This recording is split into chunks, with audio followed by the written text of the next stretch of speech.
You know, it's a shame. This used to be such a nice part of town.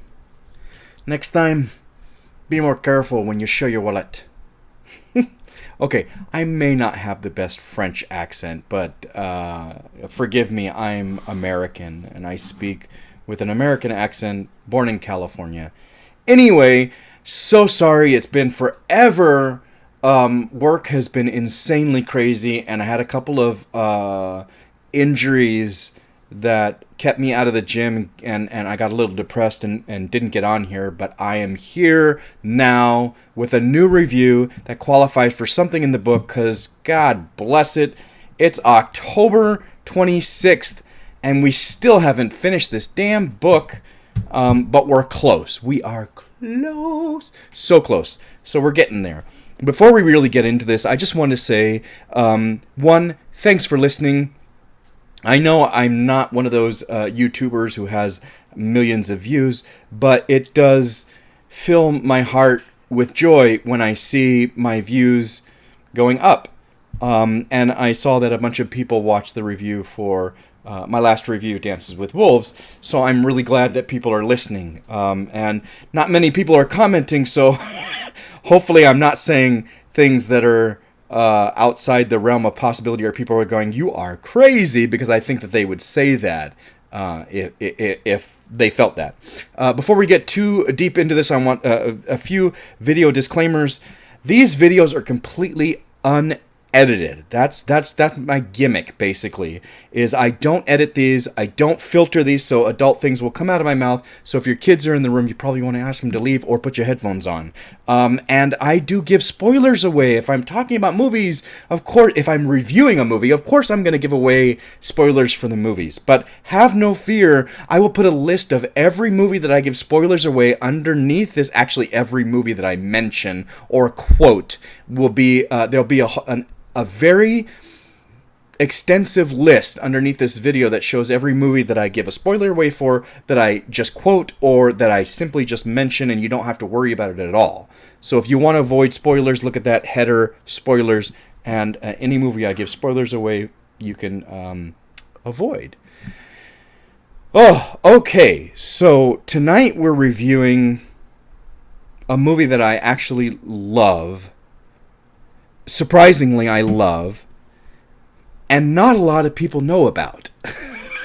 Not a lot of people know about, and a lot of people who've heard about it haven't watched it, which is a shame because it's a fantastic movie. Fantastic movie. I would hope, if you have been listening to me for a while, or if you listen to some of my reviews, I would hope that I have some kind of credibility to say that this film is not fluff. Okay? It has an actor in it. The main actor, unfortunately, has been treated in Hollywood like fluff, especially the past couple of decades. He wasn't when he, broke into the scene, but, he is, let's just say it, Jean-ClaudeVanDamme. He was taken seriously when he was making good action films in the late 80s, early 90s.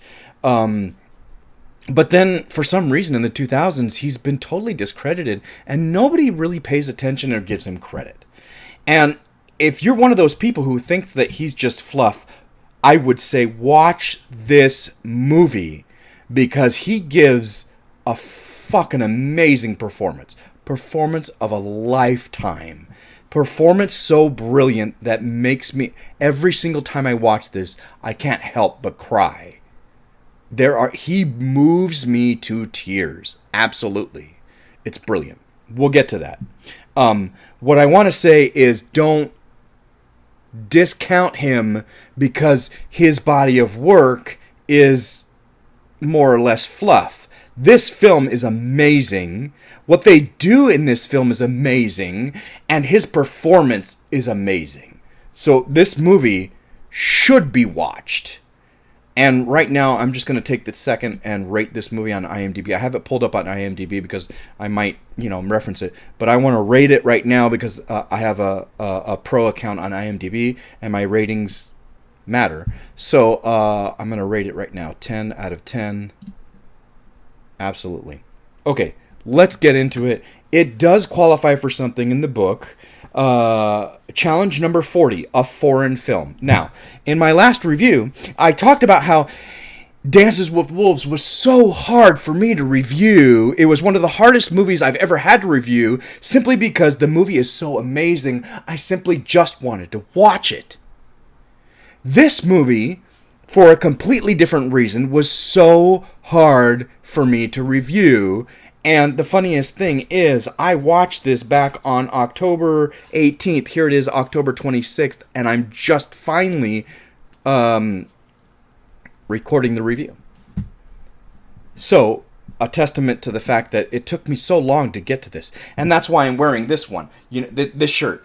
It makes it fits.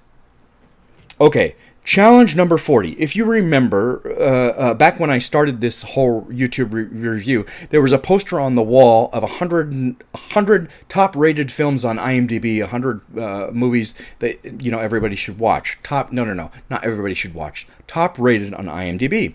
Now, unfortunately, that frickin' poster was a nightmare. It did not work very well, and so I destroyed it, got rid of it, and we moved on. But I've always had this book, this 52-week movie challenge. Okay, so everyone's a critic, 52-week movie challenge. I've been doing this book and talking about this book, and so most of my reviews have been geared towards challenges in this book.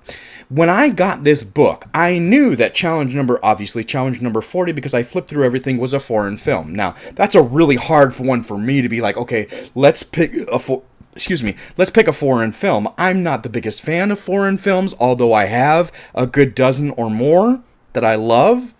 I don't seek out foreign films. You know, it's just not my thing. On the poster, I can't remember what it was, but there was a foreign film that I was like, okay, I'll do that one for this challenge, because I had the poster. When I got rid of the poster, I was like, no, I'm not doing that.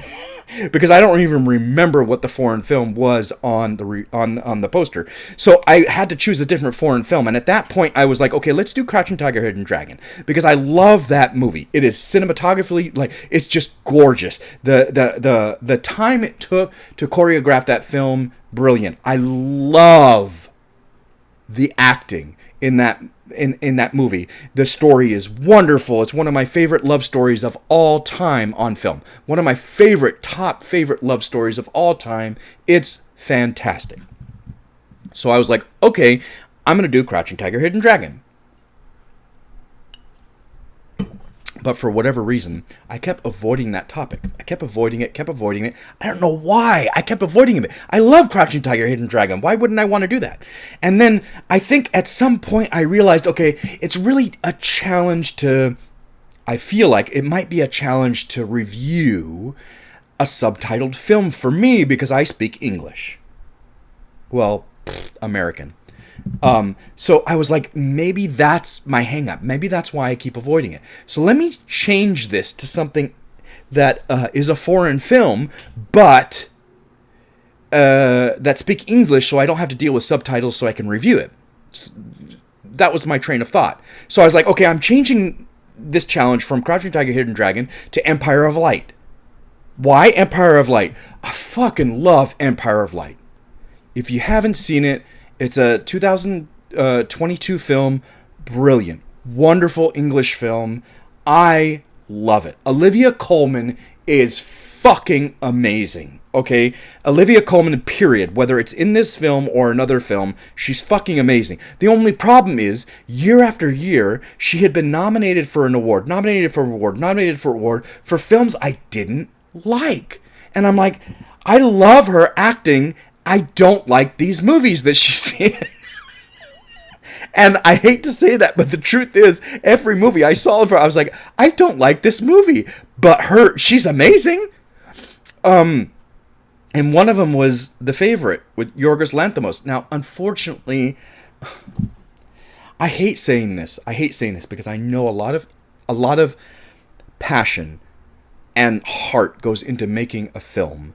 But any film I see with Yorgos Lanthimos, I just don't like.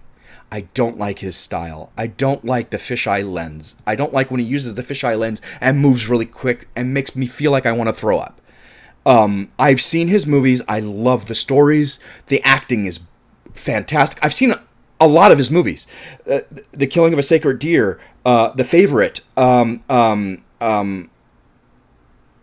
Poor Things. I know there's more. Holy crap, I'm really going to do this. Hold on, give me a second. I know there's more that he's done that I've seen, and I'm like, his movies, they're great stories. What just happened? Yorgos Lanthimos. They're great stories. I just don't like his directing style. I saw Poor Things. I saw Gucci.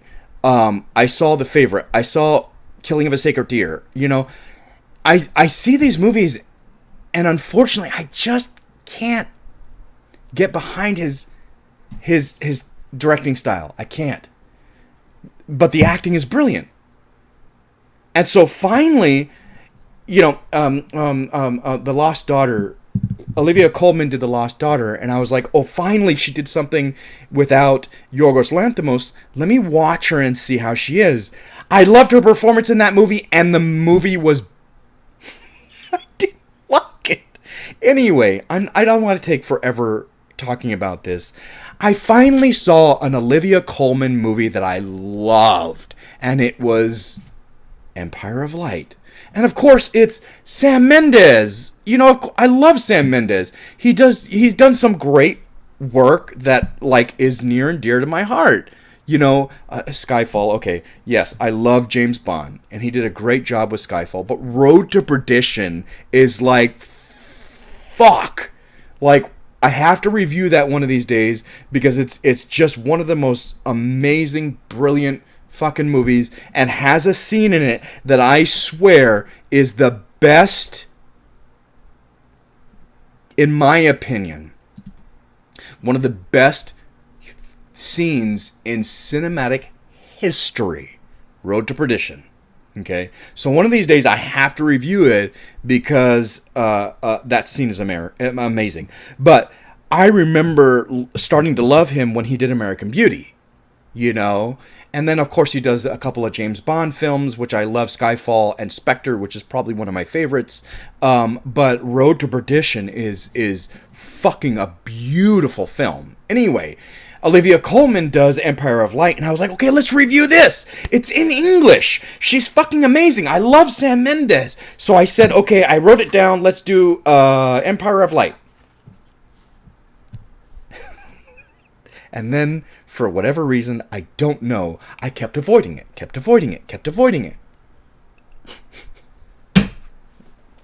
I don't know why I was avoiding it. I don't know why. But finally, I was like, you know what? There's a reason why I have a block. Let's change the movie. I don't know what, but let's change the movie. And then I went, you know what? I love the Banshees of Inisherin. Like, it made me fucking crack up.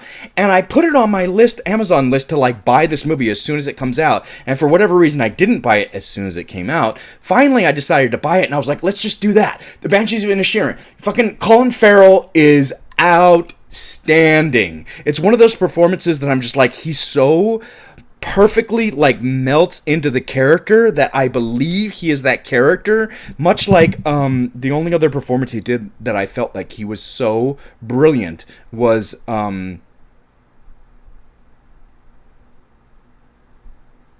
Minority Report, which he didn't have the biggest role in the world, but he melted into that character so perfectly. I didn't see Colin Farrell, I saw the character. And so Banshees of Inisherin was the same thing. He melted into that character so perfectly, I didn't see Colin Farrell at all. I saw this character. Brilliant. And it cracks me up. Banshees of Inisherin is a dark comedy, absolutely dark comedy. It is an Irish film, so if you can't get English, you're never going to get Irish. It's really rough to hear, but I can hear it. I get it. And I watch it, and I love it, and it cracks me up. You know, Brendan Gleeson is amazing in that, too. You know, everybody's great in that movie. That movie is really, really, really fantastic. So I was like, okay, I'm going to do The Banshees of Inisherin. I just bought it, so I'll wait for it to come. Once it comes, I'll watch it, and I'll do it. And for whatever reason, again, I had that weird block. So again, it's like unable to pick a movie for Ever Club. I couldn't pick a movie to do challenge number 40, a foreign film. But on October 18th, which wasn't too long ago, I realized it was Jean-Claude Van Damme's birthday. He turned 64. Happy birthday. He turned 64. And every morning I check the birthdays on IMDb. And I was like, oh, Jean-Claude Van Damme. And my friend, David, an employee, he came to work. And I was like, dude, it's Jean-Claude Van Damme's birthday. And he kind of scoffed. And I was like, no. He did this wonderful film called JCVD that I own. That's fucking fantastic. And I just vomited all this like, this movie is so brilliant. And it was so blah, blah, blah, blah. But I haven't seen it in so long. But it's so amazing. And I was like, that's what I need to review. That's what I need to watch and review because it's fucking amazing. I have all this passion for it that I just talked to David about. I was like, I've got to review that.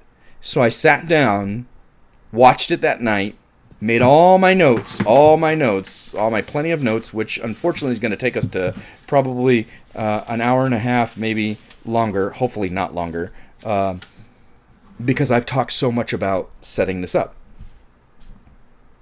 And I was like, God, that's it. It finally clicked in my head. But then I had an injury and I didn't review this movie. After watching this movie and making all my notes, I didn't review it as quick as I wanted to. So here we are, October 26th. Finally recording. I have a little twinge still. Finally recording the review. So let us get into it. Sorry that intro was 17 minutes long, but we are getting into it. Challenge number 40, a foreign film. Title, JCVD. That is the title. Year release, 2008. Aspect ratio, 2.35:1. Running time, an hour and 37 minutes. So it really isn't that long. Genre, IMDb says dark comedy first. Yes, this is dark. Comedy? Okay. It makes me laugh at points.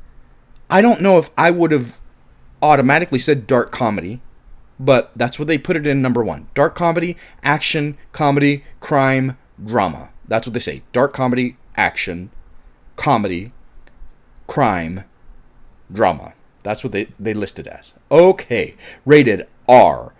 Date challenge completed. I completed it on Jean-Claude Van Damme's 64th birthday, October 18th. My rating, I already told you, 10 out of 10, 5 out of 5. Directed by, I'm gonna fuck up all these names. This is a foreign film. This is a French film made in Belgium. I believe it's a Belgian film made in Belgium or a French film made in Belgium. I don't know 100%. I know I'm gonna murder these names. I'm so sorry. So sorry. Jean-Claude Van Damme. I know how to pronounce his name because he's a staple in Hollywood, or was when I was growing up. But all these other names, I apologize. Mabrouk El Mercri is the director. Produced by, there are no producers, which is weird. On IMDb, there are no listed producers. Written by Christophe Turpin. Music by Gast Waltzing. Awards received, none. Fucking shame. Because Jean-Claude is amazing. Jean-Claude was nominated Best Actor, Toronto Film Critics, and oh my god, my handwriting is horrible. Okay, Jean-Claude Van Damme, I'm going to go to IMDb, was nominated for Best Performance at the Toronto Film Critics Association's Award and Clotrudius Awards? Clotrudius Awards. I don't know what that is. But I'm sad to see that he was only nominated twice at some obscure things and didn't win either one, he should have been nominated for more than that. Honestly, he should have been nominated for more than that. Why did you choose this particular film? It blew me away, and I've already talked about why I finally landed on this one on his birthday. Landed on it. Have you seen this before? Yes, I own it. I love it. I haven't seen it like 100 times. I've seen it half a dozen times, and it is brilliant. Would you recommend this film? Yes. Jean-ClaudeVanDamme plays himself in this film. If you haven't seen it, if you don't know anything about it, the reason why it's named JCVD is because it's Jean-ClaudeVanDamme. He plays himself. Now, of course, this is not a documentary. This is not even a docudrama. This is him playing himself in a totally fictitious storyline. But he's playing himself. The action star in America, he's in Belgium. But he's a huge star in America. So he is playing himself, but in a totally fictitious situation. Okay? Which makes this movie brilliant. Like, I fucking love it. How many other times have you seen a film where the main character is playing themselves in real life in a completely fictitious situation? I love this movie. This movie is brilliant. It is wonderful. If you haven't seen it, I fucking watch it. It's brilliant. It's fucking brilliant. And he's amazing. Which character were you most able to identify with and connect with in what way? You know what? I couldn't even change this to which character would I play because there's nobody in this I would ever play. Nobody would even cast me for. So you know what? I scratched that question. This isn't the first time. Moving on. Best line or memorable quote? It's hard to quote. Oh, okay.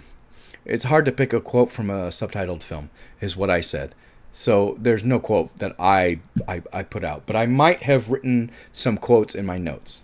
Were you surprised by the ending? What would you do differently?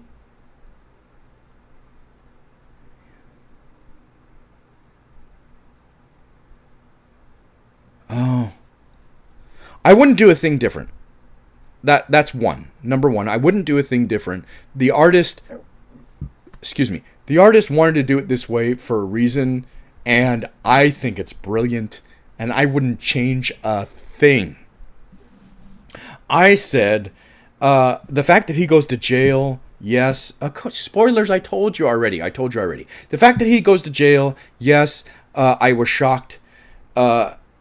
His daughter, yes, I was shocked. I don't know why I wrote his daughter, yes, I was shocked, but I was. Where was the movie filmed? It was filmed in Brussels, Belgium, where Jean-ClaudeVanDamme was born. Was the film dubbed or subtitled? It was subtitled, and I did not find it as difficult as I thought to review a subtitled film. Did you notice any cultural differences between this foreign film and recent watched domestic films in the same genre or period? Oh, he says he's going to the post office, to get money. And I was like, we in America do not go to the post office to get money. We go to the bank. It wouldn't even occur to me to go to a post office to get money. I would go to a bank. So I thought that was interesting, that the post is the bank. I don't understand that. But in Belgium, the post is the bank? Maybe it is. That was the biggest shock for me. I was like, why is he going to the post office? He's getting money at the post office? There's an ATM at the post office? What? So it was a little bit of a shock for me. Anything else you'd like to say? I have plenty of notes. Okay, this little fact at the end. We're 24 minutes in, so let's go. Okay, this little fact at the bottom. Mad Max 1976 was filmed in the Melbourne, Australia area for around $350,000. Less than most movies' advertising budgets. Ooh, it was. I like Mad Max. That was a good one. The original. It's gritty. It's good. You know, Mel Gibson is edgy. It was a good movie. Why don't I own that one? The only Mad Max film I own is... Oh, no, I take that back. I own Beyond Thunderdome. I love that one. I mean, I used to be crazy for Tina Turner. And then I own the new one, which was such a fucking shame. Not the new one, because they made another stupid fucking Furiosa BS. Anyway, I own that Fury Road, which was such a shame, because Mad Max was like a simpleton. And I was like, what the fuck is this Mad Max? Mad Max is a cop. He was a police officer. Why is... I can't even think of his name right now. Why is he acting like he's some kind of weird simpleton who can barely put together a sentence? I'm like, fuck that performance. There are certain performances that just piss me off. That's one of them. In that remake of The Stand, Stephen King's The Stand, the Trash Can Man also pissed me the fuck off. He's not mentally disabled. He's mentally disturbed, but not mentally disabled. And, there are just certain performances. Certain directors take characters in a certain direction. I'm like, fuck you. That is so wrong. And that's how I felt about Fury Road. But we'll move on. We're not reviewing that. We're reviewing JCVD. Come on, Elijah. Stay on task. Okay, notes. I haven't seen this movie in years. So I sat down to watch it. It had been years since I'd seen this. So it was almost like watching it new. I had a lot of fun watching this movie. I used to be a huge... Okay, I may have already said this. I am a huge Arnold Schwarzenegger fan. Absolutely. He's the one that made me want to be an actor. I saw... As a kid, I did not have the most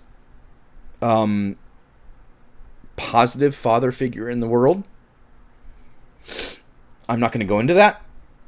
But when I was about 8 years old, I saw Commando, and then I saw what a father should be like. Like, Arnold goes through holy hell to get his daughter back, and I was like, that's what a dad should be like.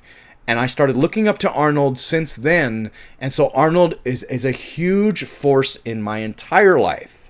Okay, so Arnold's one thing.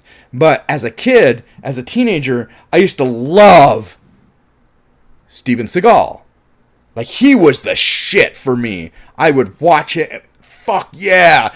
And my brother, I think I mentioned my brother Cisco in the last review, Dances with Wolves, because he has the same name as the main character's horse.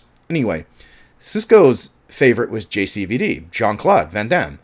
And I was like, oh, he's okay, fine. I didn't get on the bandwagon with JCVD. I didn't, with Jean-Claude. I was a huge Seagal fan until I turned an adult and realized that fucking Steven Seagal's an asshole. I'm sorry. I have seen plenty of YouTube videos of him being an asshole. You don't have to be an asshole. You don't have to be. That's just who he is. And it made me really regret liking any of his films. And much like the shock of Will Smith at the Oscars, I have not been able to watch a Will Smith movie. I tried once and just was like, I can't do it, and turned it off.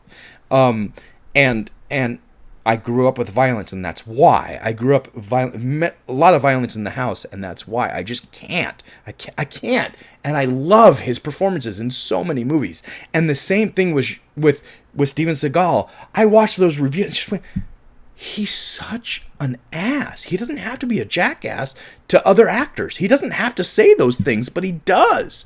Watch him back then on Arsenio Hall. Watch him in reviews. Watch him in the SNL. Oh, the huge SNL flub. Watch him in YouTube videos talking about other. How dare you talk about other people that way? Oh my God.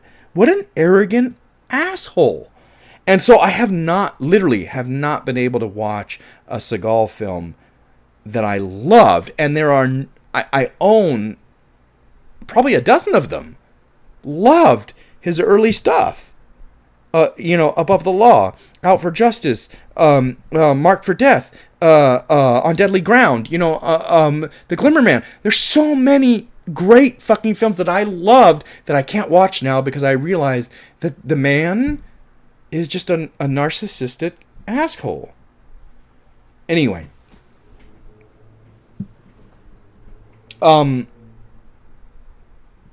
I saw what I quoted in the beginning of this video. I quoted Hard Target.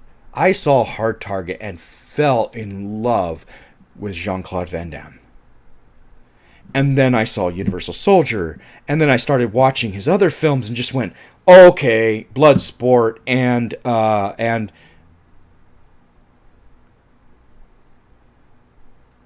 Kickboxer and I started watching his stuff going, okay, I get it. Now I like Jean-Claude Van Damme. And it took Hard Target for do that. I fucking love John Woo. Like, Jesus,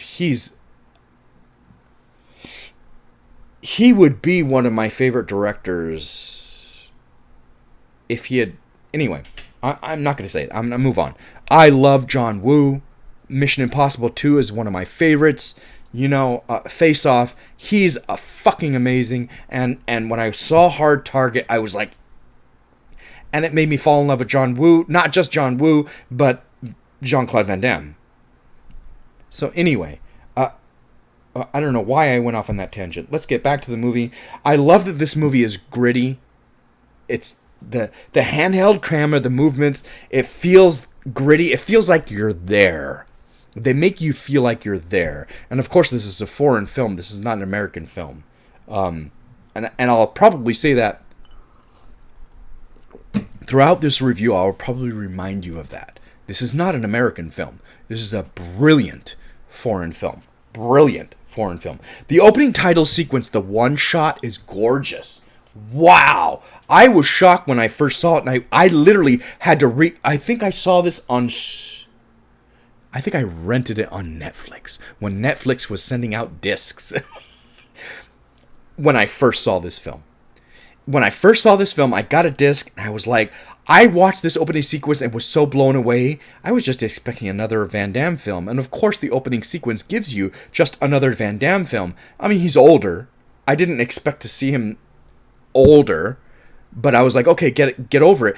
And I literally had to rewind, restart the movie, and watch this again because it's so amazing. Like, I was blown away that it was all one shot. Like, gorgeous. And of course he's on set. And of course it's fake. He's making a movie, and it's clear that he's making a movie, and it's wonderful. I love it, so I had to rewatch that opening sequence. It's wonderful. He says he's 47 years old. He looks great. He's moving great for a fucking 47-year-old, and the director doesn't give a shit. That Asian director, Chinese, Japanese, I don't know. I'm sorry, I don't know. I don't know who that is. But the Asian director is like, he could care less. Like, who the fuck cares? The director says, okay, so I did write some quotes. The director says, just because he brought John Woo to Hollywood doesn't mean he can rub my dick with sandpaper. Oh my God. Okay, one, that's fucked up. And two, he just mentioned the fucking movie I quoted. And I was shocked because I knew I was going to use that quote because I was like, I got to use another Van Damme quote. I have to. And what's great is the quote from Hard Target. And here he is talking about John Woo. He's talking about Hard Target. And I was shocked. I was like, I don't remember that. Like I said, it's been years since I've seen this movie. I didn't remember that he mentioned, Hard Target. Not by name, but he mentioned Hard Target. I just... that just cracked me up. Okay, here we go. We're the opening sequence is like, let's show who Van Damme is. If you don't already know. Let's show who Van Damme is. And they do. Very wonderfully. But then let's get to the seriousness of the film. The seriousness of the situation. Because yes, he's an actor, but he's also a fucking person. People. Actors are just people. And the moment you forget that, the moment you do them and yourself disservice, understand that these are just people. And this is a job. This isn't a skill that they possess to be able to act, to be able to do these things. Okay? Remember that. Elijah, let's not make this a 10-hour review. Okay. The nasty divorce. It's divorce. It's so sad to see that he's going through this. This character's going through this. But remember, this is a fictitious film. Are some of the themes similar to his life? Maybe. I don't know. It's not important for me to figure out whether that's really Jean-Claude Van Damme's life or not. All I want to know is I'm in the film, and I want to understand what's going on with this character. And this character is going through a nasty divorce, and it's sad.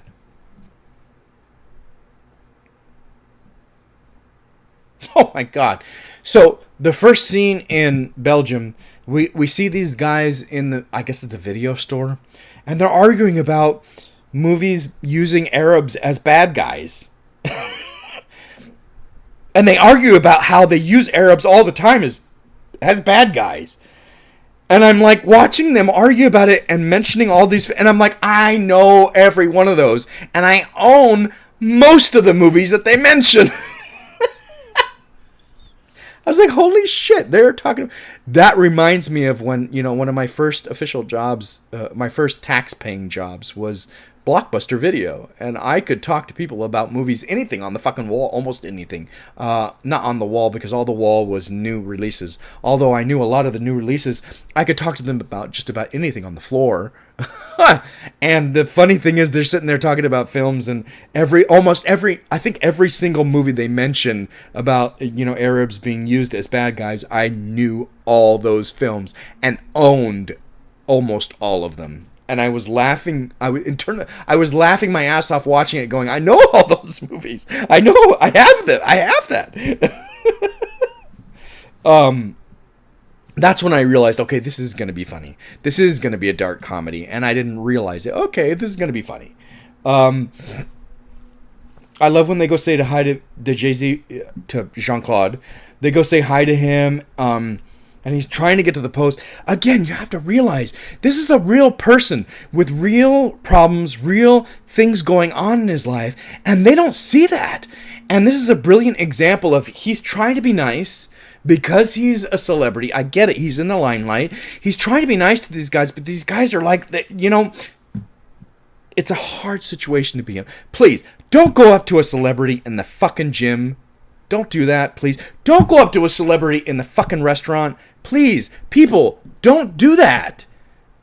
These are people who want to have them times. I get that they're in movies. I get it. But Tom Cruise, if he's having an intimate dinner with somebody, does not want to be interrupted.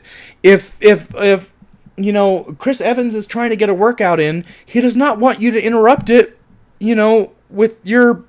Anyway. To see this was interesting, and he was trying to juggle the fact that he's an international movie star. He knows it. He's home, which is even a bigger deal. Like, who else has come out of Belgium and been an international movie star? So he's trying to be nice, but also trying to be like, guys, I got stuff I got to do.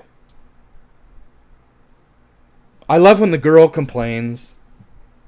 It makes itself more apparent later on, but she complains about him,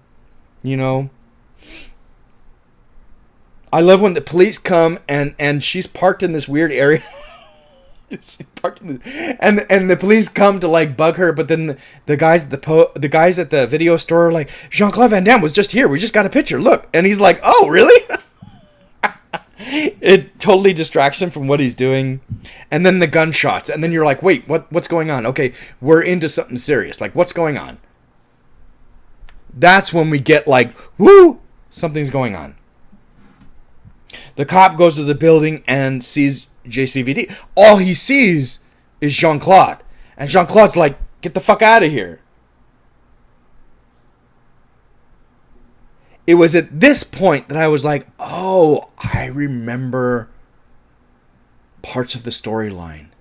Because I sure as hell didn't fucking remember anything. All I remembered was one scene from this film. The one scene that stood out, and I'm going to talk about it later. The one scene that stood out, and that's the only thing I remembered about this film. But then when I saw this scene, I was like, he sees JCVD, like, get out of here. He goes, get out, go, or something. I can't remember what he says. But it's not your normal, like, be careful, get away. It was more like a fuck off type of thing. It was more like that. Get out of here. It was something, I can't remember exactly.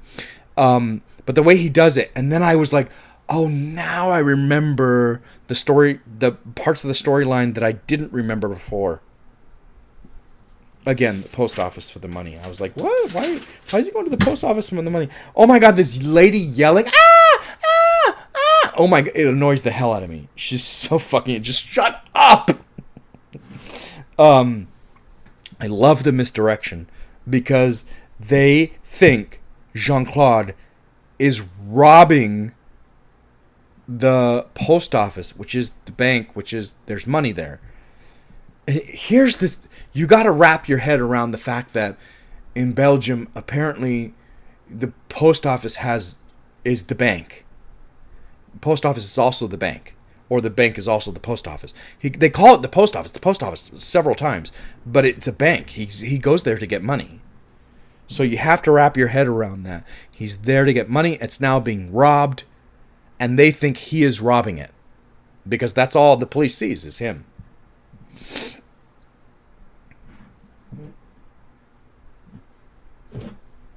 My phone is... I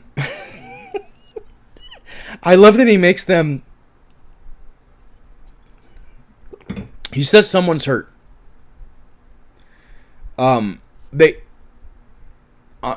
I shouldn't narrate the whole fucking film. Watch the movie. It's brilliant. I love it when he says, you know, you can come, but you have to come naked to make sure that you're not armed. So the police inspector and the fucking MT or the medic comes over in their underwear. I love that.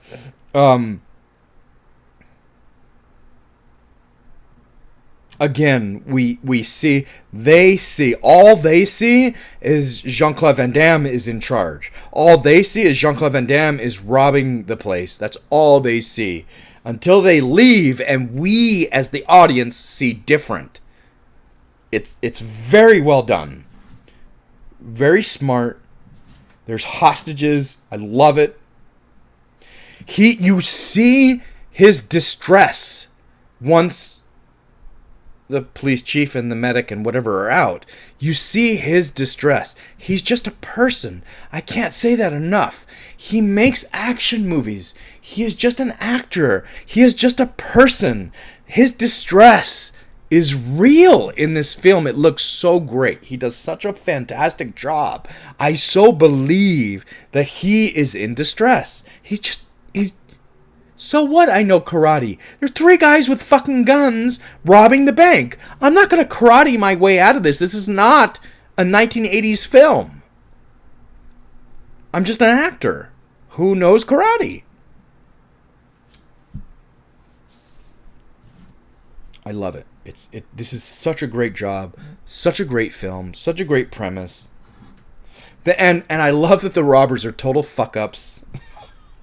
They're just you know, one guy is semi-simpleton, I think. One guy is fucking narcissistic, has too big of a head, delusions of grandeur, absolutely. And the third guy is semi-cool, but he's not in charge. Or he was in charge, but the guy who has delusions of grandeur is ready to take over. French goes fast.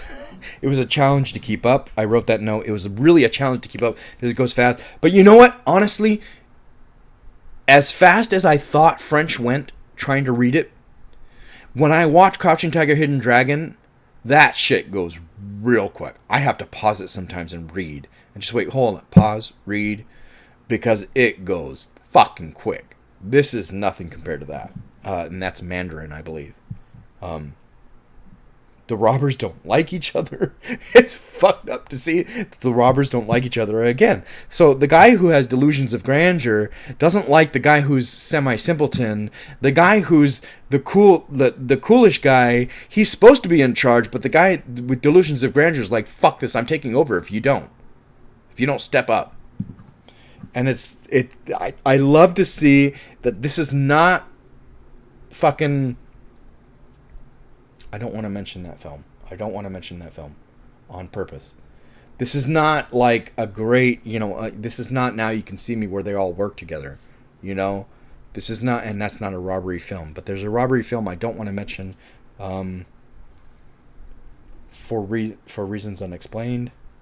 But anyway, this is not a... They've known each other forever and they're doing a heist together. This is a fucking a threesome of fuck-ups that don't like each other.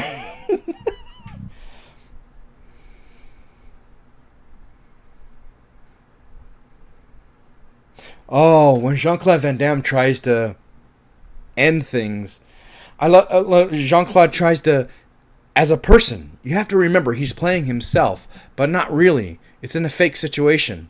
Okay, so it's kind of hard to wrap your head around, which I love that concept, but he tries to end it in an amicable way, but the leader, the delusions of grandeur guy, fucking shuts him down.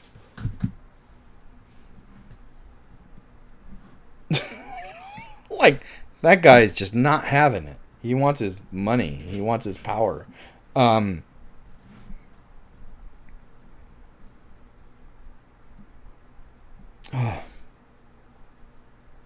So they do cutbacks to Jean-Claude. Of course, this movie is called JCVD, so it's about him.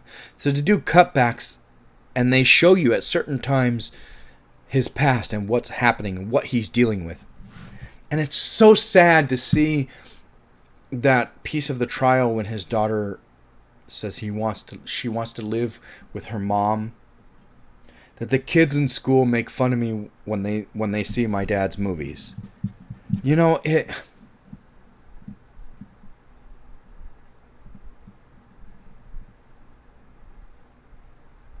you're an actor and someone like,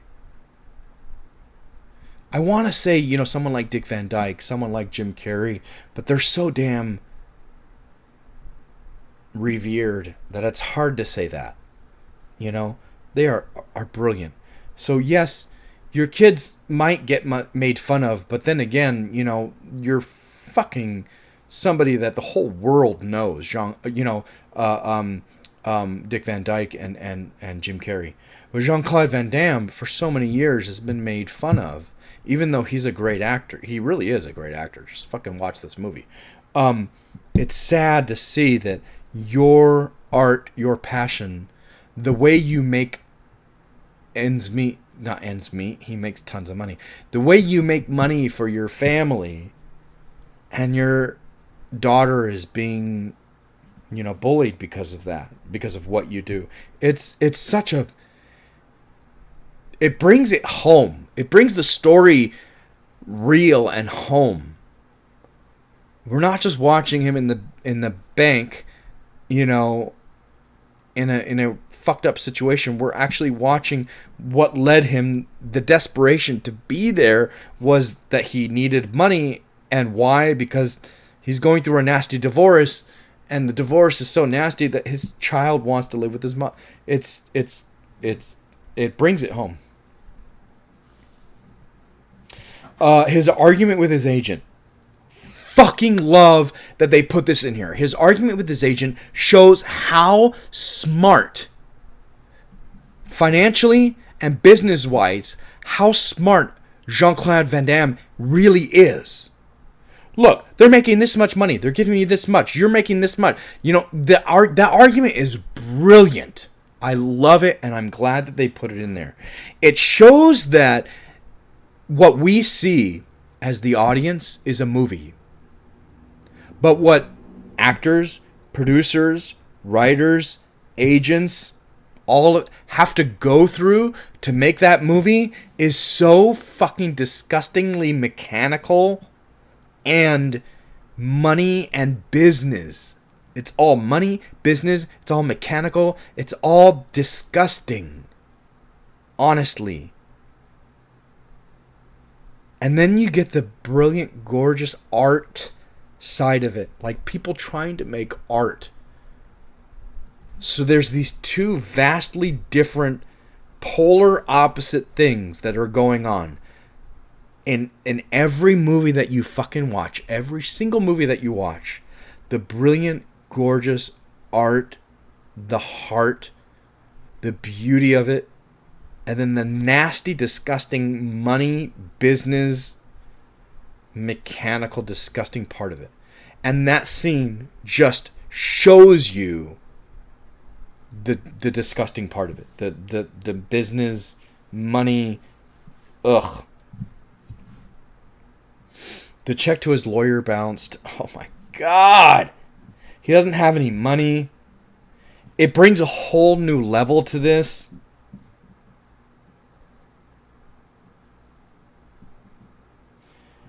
Like again, like I said, we start to see why he's there. The desperation of he needs money brings him to this office. When he goes to the post and they're like, we're closed. No. I just need to get in. I just need money. I have no money. My credit cards aren't working. Now we get what's going on. He sent a check to his lawyer. The lawyer, it bounced. He doesn't have money. He's fucked. He needs money. So the previous scene with his agent, oh fine, I'll take that fucking shit. I'll take that piece of shit movie because I need the money.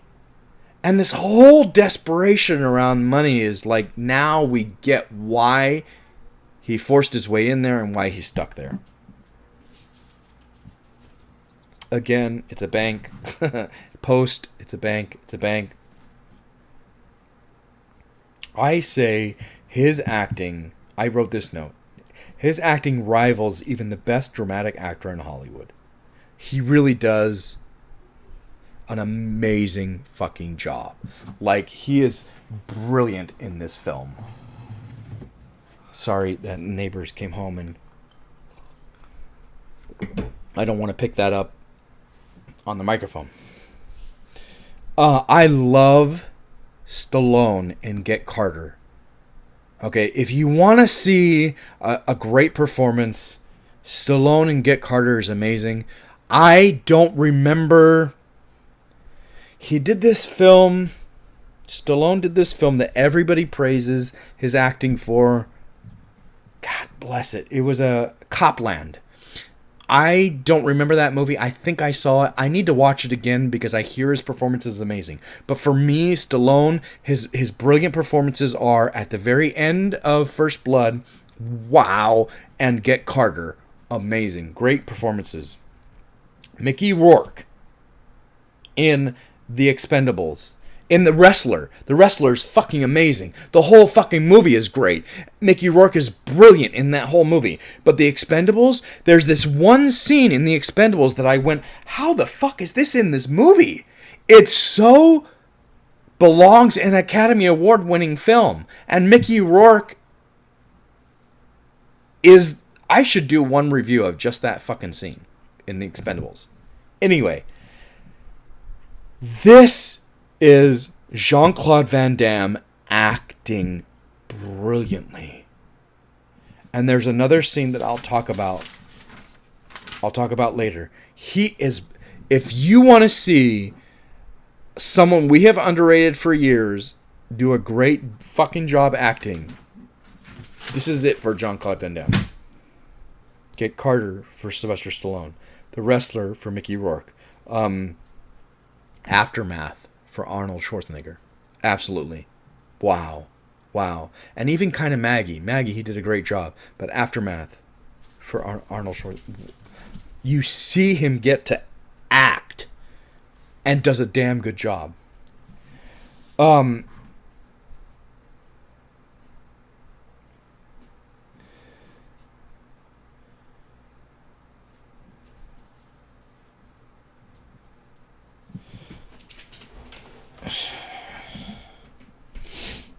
I said, oh shit, literally brings tears to my eyes. His performance is wonderful. The situation is tough. He's like he's fucking stressed. He's just a person. He's just a person. He's not Universal Soldier. He is not Bloodsport. He's just an actor. Wow.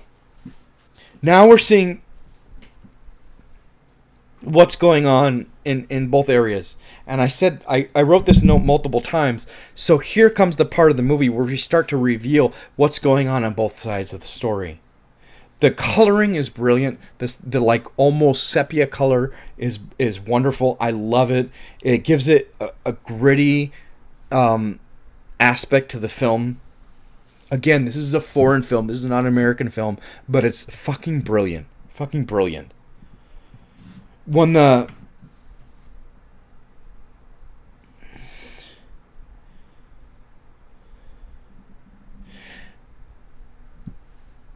So there are 3 robbers, I already said. One of them is the cool-headed, supposed to be the leader. One of them is the delusion of grandeur, the fucking crazy guy who wants to be the leader.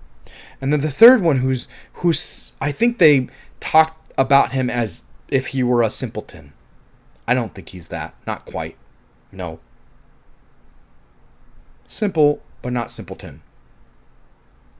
I love this part where he's talking to Jean-ClaudeVanDamme about his career, because he's a real fucking fan. And, you know, and talking about John Woo, and talking about Face Off, and talking about Steven Seagal, and he's better than him, and talking about, it's just, I think it's such an endearing part. And what I love about it is it brings home the fact that we're watching a real,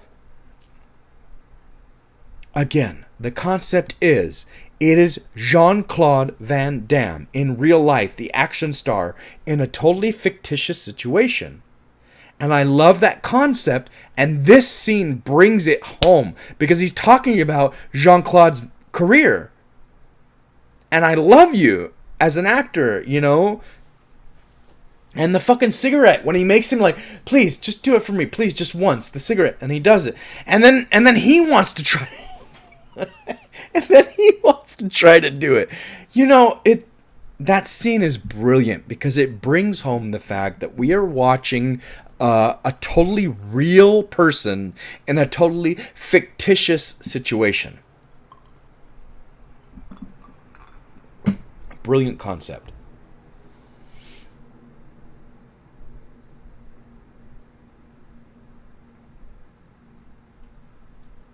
Now we see, okay, this film does a good job of like showing you certain things at certain times, and slowly in the beginning we saw the setup, then we jumped way ahead. We didn't know, as the audience, we didn't know. We saw the setup, then we jumped way ahead in the timeline when we called and we're going to go get the guy out. Okay. Jump way ahead in the timeline, but we don't know that as the audience. But the film progresses and we start to see all the stuff we didn't see in between those 2 time points. The setup, where he goes into the bank post, where I have to go to the post. He takes the pictures with the guy. I got to go in the post. We hear the shotgun. We hear the shots. Okay, and then the inspector calling him and going in and getting the guy that's shot. Okay, so there's a lot in between that we missed, that we didn't realize we missed as the audience. But here we are watching the movie, and slowly we start to realize all the stuff we missed, all the points on both sides that we missed, which again makes this such a great film, such a great storyline. So here we are starting to see all the pieces on both sides. The inspector on the loudspeaker talking to Jean-ClaudeVanDamme, please pick up the phone. They think he's robbing it. I think it's such a great. They did such a great job with this movie. Okay, 3 more pages. The overhead lighting is gorgeous. The cinematography is wonderful. Who did the cinematography? I wrote a note. Pick up the fucking name. Who? Because it's gorgeous. It really, the choice of the sepia color is wonderful. I didn't expect it. I'm going to fuck up this name. Sorry. I didn't expect the color. The shaky cameras at points is wonderful. The constant overhead lighting is great. Like, this cinematography is wonderful. And I'm going to fuck up this name. I'm sorry. Pierre-Yves Bastard. I mean, we in America would say bastard, but it's Bastard, right? Pierre-Yves Bastard. He fucking wow. The cinematography, the cinematographer deserves to be named. Well done. Very well done. Okay, so certain parts of the film, much like a Quentin Tarantino film, certain parts of the film have a, like, this is the type. This is where we are at, like, a title screen. Stone falls on egg. Egg breaks.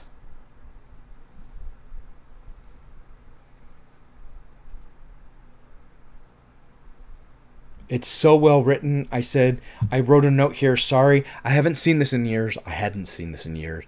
And we keep getting deeper into the story and deeper into the story. Like I said, we have these 2 points that we didn't realize there is so much in between those 2 points. And we keep getting deeper and deeper into the story. You know, the writing is wonderful. The writing is very well done. Okay. How to write this note. I didn't know how to write this note, so I literally said, read the note. JCVD needs money. The movie he was about to make went to Seagal, so Seagal got the movie. His agent is avoiding lending him money. JCVD is fed up. Shit. Movies, scripts, but he needs the money. So he's desperate, and he takes this. The desperation is fucking palpable. Palpable. I think this is the part where he's in the back of the cab, the girl that's complaining later on when the shot rings out and she's complaining or whatever. The desperation, his desperation is palpable. His fucking performance is amazing. Just amazing writing and performance, just amazing. And so he takes this shitty job. Like I said before, he takes this shitty job. He needs the money. Fine, let's fucking do it.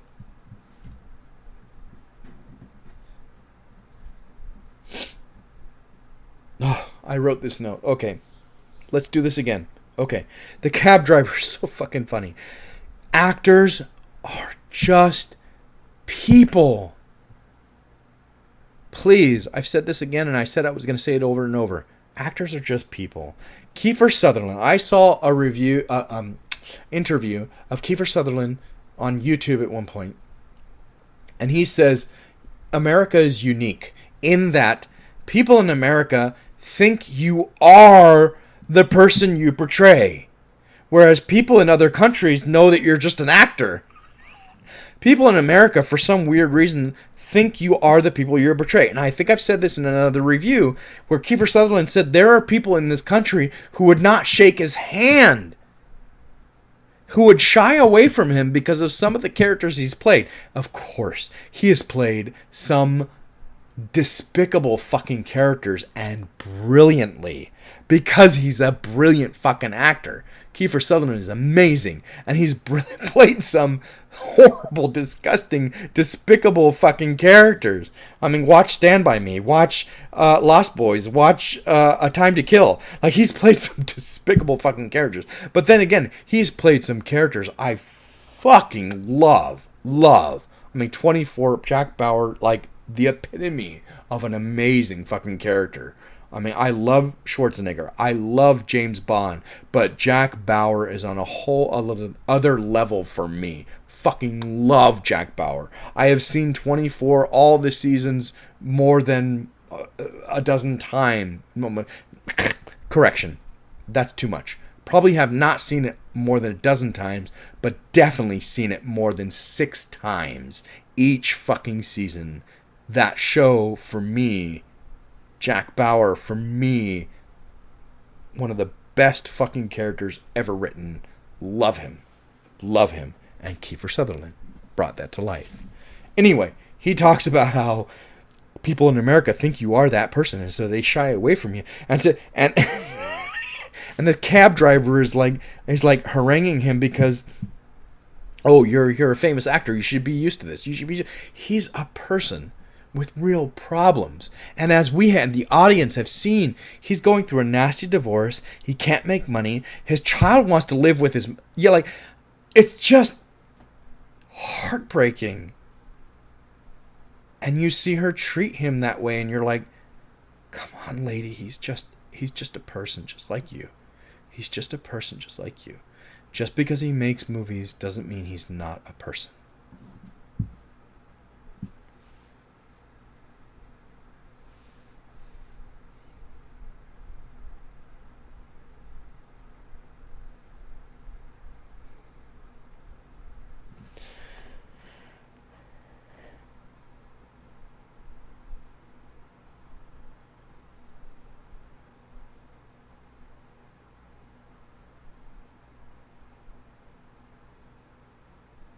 I don't know why I wrote this note, so I'm going to move on.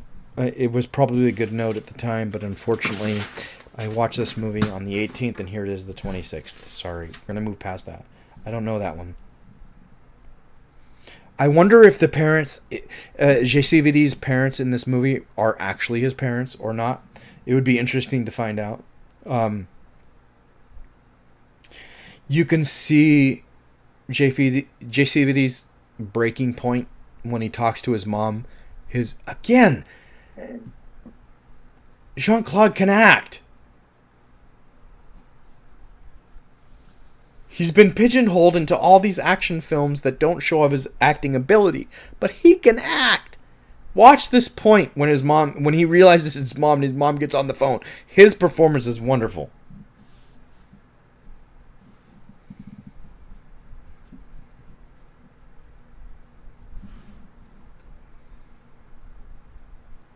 They let the mother go and not the kid to keep her quiet. Oh! The robbers, the three robbers. They're going to let somebody go. They let the kid go. Or excuse me, they let the mother of the kid go because there's in the bank, in the post, which is the bank. There's a mother and a son. They let the mother go and keep the kid because they want to keep leverage over her to keep her mouth shut that JCVD is robbing the bank. Because everybody thinks JCVD is robbing the bank. And they want to keep that illusion alive. So they keep the kid, smart, very smart. They keep the kid to leverage the mother not to say anything about JCVD. So, here's the shit. I'm sorry, it's an hour 8. I told you it was going to be about an hour and a half. Hopefully less. But here is the shit. I cannot put in words how, even if somebody tells you, like I'm here telling you, there's this amazing scene in the middle of the movie that will literally bring you to tears. Here's this scene in the middle of the fucking movie that just defies film as a whole. There's a scene in the middle of this movie, which is the reason why people say this is a must-see film. People say this, absolutely. This is a must-see film. As much as I try to prepare you, it's nothing when you're watching, when you're caught up in the storyline, when you're, and then this scene happens and you're like caught off guard and blown the fuck away.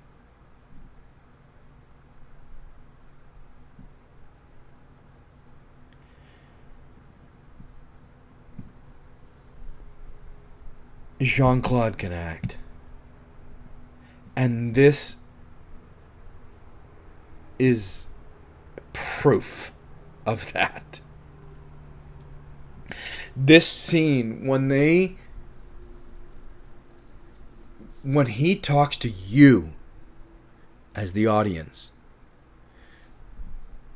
when the emotion, the raw emotion of, I made this movie and here I am, you were expecting something from me and I fucked up. And I fucked up my whole life. And what am I supposed to do? I'm in this situation. I'm about to die. He is so...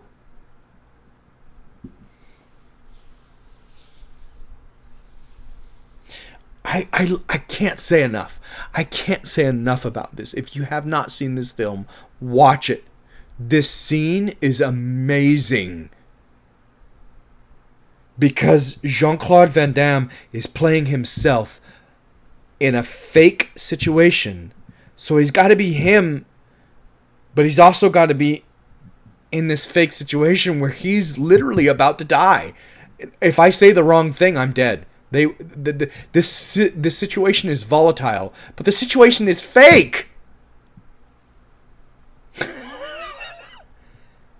And I'm just an actor. I'm just a person. And I'm freaking out, and I haven't delivered on what I said I was going to give you, because what you want from me as Jean-Claude Van Damme, I haven't given you. I haven't given you Bloodsport. I haven't given you Universal Soldier. Why? Because this is real.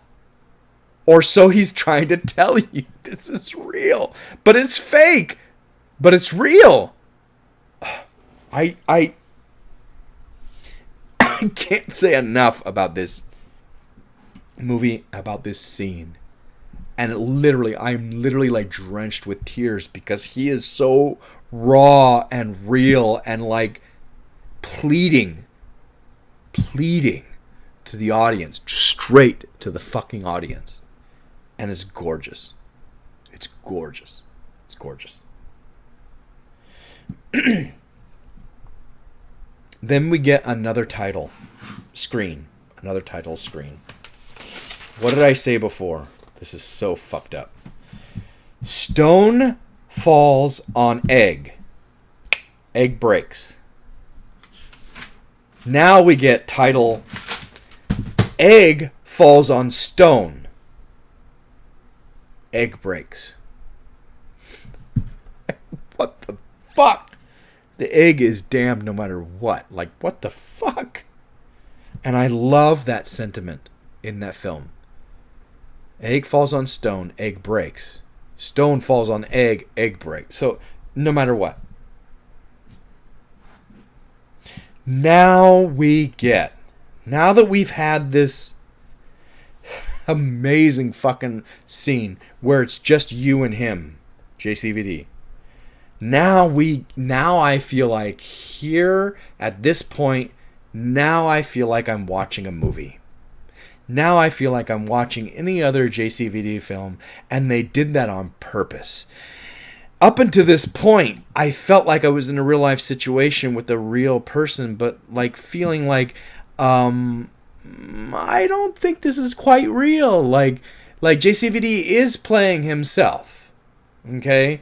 But he's in a fake situation, so it's kind of hard to like contemplate. But here, after that scene, when we get the egg falls on stone, egg breaks, we finally get like, okay, now I feel like we're in a movie, a JCVD film. Okay, it feels like that. It shows like that. The lawyer publicly says, we don't want anything to do with JCVD. We've, cut ties, his way of,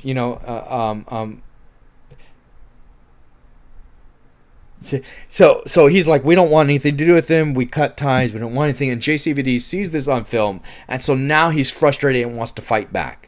In real life, would you really fight back against it? In a real life situation where 3 people with guns are robbing a bank post, would you really, even if you knew karate? I don't think you would. Maybe not. If you're a Marine and you're used to that kind of thing, maybe. But if you're a movie star, do you really think Chris Hemsworth is going to beat the shit out of, 3 robbers with guns in a Bank of America? Sorry, that's not going to happen. Don't expect Chris to do that, But here we get that feeling. We find, like I said, now we're going into like it's a film, and he fights back, and they shoot the boss.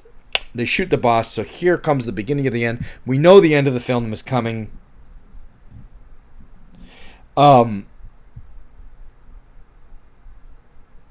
JCVD tells Arthur not to shoot the guy. He tells him not to shoot, but he does. You know, he's really trying to solve the situation, but we're getting into a film now. It's now a film. Now he's outside. Everyone can see him as a hostage. You know, we get that fake part that JCVD like fights him off, and then we get JCVD, and that's what we want. We want Bloodsport. We wanted to beat a, but then we realize that's all fake, and we go back, and then we see what really happens is JCVD gets arrested because they think he robbed the bank. And this is the part where I said before, was I shocked by the ending? Yeah, I was shocked that he got arrested. I was a little shocked that they went that way. Okay.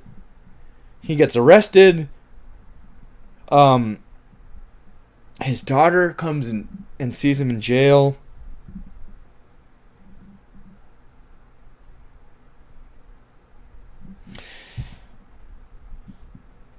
His performance when his daughter comes and sees him in jail is amazing. Again, you can't. I have this huge note at the end. Don't underestimate this film. I've said this throughout the review. Don't underestimate this film. This performance when he's in jail and his daughter comes, the emotion that comes over him is brilliant, and he does such a great job. JCVD is not to be underestimated. Please. Maybe I've given away a couple of things, but I have not given away enough to where you can't still watch the movie and love and get where they're coming from and love it. Especially, God bless it, especially if you are a JCVD fan. If you love his action movies, you will love this movie because he is being himself, and you get to see himself, but you get that it's just a movie. It's a fake situation. So, JCVD, while it's not the only foreign film I own, and I have already demonstrated the fact that there were plenty of foreign films that I could have used for this review, this movie blows me the fuck away. It's so raw. It's so brilliant. It is a 10. For me, it is an absolute 10. There are very few foreign films that I could actually... probably none, honestly. As much as I love Crouching Tiger, Hidden Dragon, I would probably still only say that was a 4.5, which is a 8, 9, not a 10. JCVD is easily a 10 for me. Easily a 10. Probably the only foreign film that I can absolutely easily say, this is a 10. So, thank you for listening. I'm going to get you a review.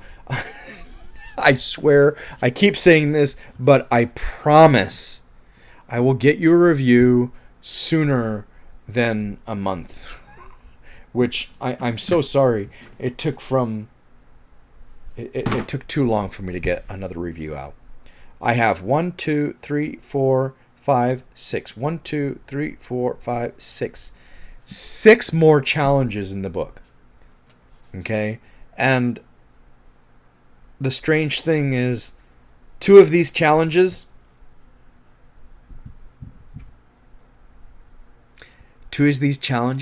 have a movie prior. Like, the challenge I picked is a sequel, but I really need to review the original first. That'll get you thinking. So, 2 of these 6 challenges are sequels, but I need to review the original first. So you're going to get a lot of reviews coming up, okay? Thanks a lot for listening. JCVD, if you haven't seen it, watch it. Watch it. You know what? If you haven't seen it, let me know. I'll send you a copy. I literally will. I will send you a copy as long as 1,000 people are not like, please send me a copy. If you haven't seen it, I'll send you a copy. Let me know. Thanks.